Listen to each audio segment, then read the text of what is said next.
अच्छा, अब जब हमने प्राइसिंग मेथड्स और प्राइसिंग स्ट्रेटजीज़ के बारे में अपनी गुफ्तगू शुरू कर ली है, तो आप लोग ज़रूर ये चाहते होंगे कि हम प्राइसिंग के उन तरीक़ों के बारे में भी पढ़ें जो कि जदीद दौर में, जो डिजिटल दौर के अंदर इस्तेमाल होते हैं।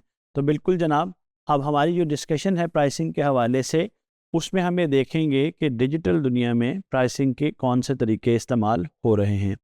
तो इसमें जो ट्रेंड्स हैं, फ्यूचर ट्रेंड्स हैं प्राइसिंग के, उसमें सबसे पहले एआई पावर्ड डायनामिक प्राइसिंग है।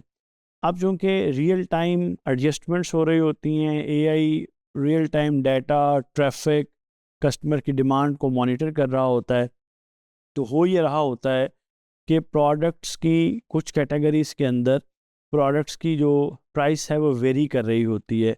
बाज़ औक़ात हफ़्ते के कुछ हिस्सों में, दिन के कुछ हिस्सों में आपको प्रोडक्ट सस्ती मिल जाती है, बाज़ महंगी। वो हो ये रहा होता है कि जहाँ डिमांड कम हुई वहाँ प्राइस नीचे आ जाता है, जहाँ डिमांड ऊपर हुई वहाँ प्राइस ऊपर चला जाता है। मसलन अमेज़ॉन इस हवाले से एक बड़ी मिसाल है। अच्छा, इसी तरह से सब्सक्रिप्शन बेस्ड प्राइसिंग मॉडल्स का रवाज बहुत ज़्यादा होता जा रहा है। आम तौर पे अगर आपको याद हो, जो हमने डिजिटल प्रोडक्ट्स पढ़ी थी, उनके अंदर जो बहुत से प्लेटफॉर्म्स हैं उसमें सब्सक्रिप्शन चल रही है। आपके सोशल मीडिया प्लेटफॉर्म्स भी हैं, वहाँ अगर आपको प्रीमियम सर्विस चाहिए तो आपको सब्सक्रिप्शन जो है उसके अंदर देनी पड़ती है। इसी तरह आपके बहुत से सॉफ्टवेयर्स हैं जो कि अगर आप इस्तेमाल करना चाहते हैं, या आपके एंटरटेनमेंट के प्लेटफॉर्म्स हैं, वहाँ भी आपको सब्सक्रिप्शन बेस्ड प्राइसिंग काफ़ी ज़्यादा बढ़ रही है। अच्छा, ये कॉन्सेप्ट कोई नया नहीं है।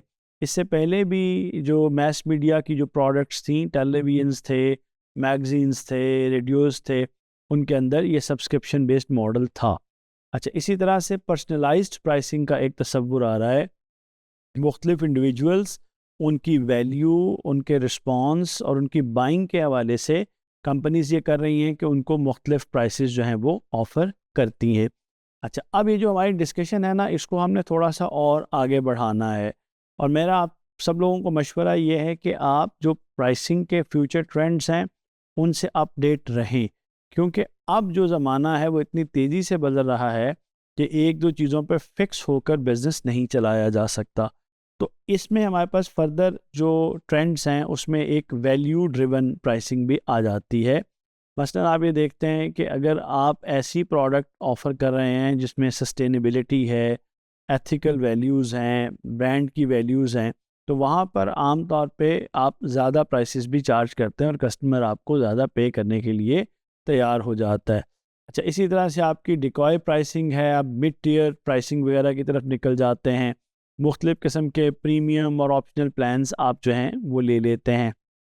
अच्छा, इसी तरह से जो अभी मैंने आप लोगों से डिस्कशन की थी फ्रीमियम प्राइसिंग के बारे में, कि आपको बेसिक प्रोडक्ट तो फ्री मिलेगी, लेकिन जब आप वैल्यू एडिड की तरफ मूव करेंगे तो वहाँ फिर अब आपको एक्चुअली प्राइसेस अदा करने पड़ेंगे। प्रीमियम फीचर्स के लिए आपको सब्सक्रिप्शन देनी पड़ेगी। वही नेटफ्लिक्स भी है, इसके अंदर एक्स भी है जो ट्विटर प्लेटफॉर्म है सोशल मीडिया का। अच्छा, इसी तरह से क्रिप्टो करेंसी और न्यू पेमेंट मेथड्स जो मॉडल्स आ गए हैं, बिटकॉइन में और क्रिप्टो के अंदर जो है वो पेमेंट्स भी हैं और लॉयल्टी पॉइंट्स भी हमारे सामने आ गए हैं। तो एक चीज़ जो हमने याद रखनी है वो ये कि जो प्राइसिंग होती है किसी भी बिज़नेस के अंदर, वो सिर्फ उसकी कॉस्ट को कवर नहीं कर रही होती है, बल्कि प्राइसिंग वैल्यू का भी एक बड़ा जानदार मैसेज होता है। आप लोग जानते हैं, जिन चीज़ों की कीमतें कम हो जाती हैं या कम होती हैं, तो कस्टमर फ़ौरन ज़हन में सोचने लगता है कि कहीं इनकी वैल्यू तो नहीं नीचे गिर गई। तो इसको भी हम सामने रखते हैं। तो एक जो प्राइसिंग है वो सिर्फ आपकी कॉस्ट को कवर नहीं करता, आपकी वैल्यू को भी कम्युनिकेट करता है, आपको स्मार्टली compete भी कराता है, और इसी तरह से जो आपकी चेंजिंग ट्रेंड्स होते हैं उसमें भी आपको आगे बढ़ने में मदद देता है। मुझे उम्मीद है कि ये बात आपको क्लियर हुई होगी। शुक्रिया।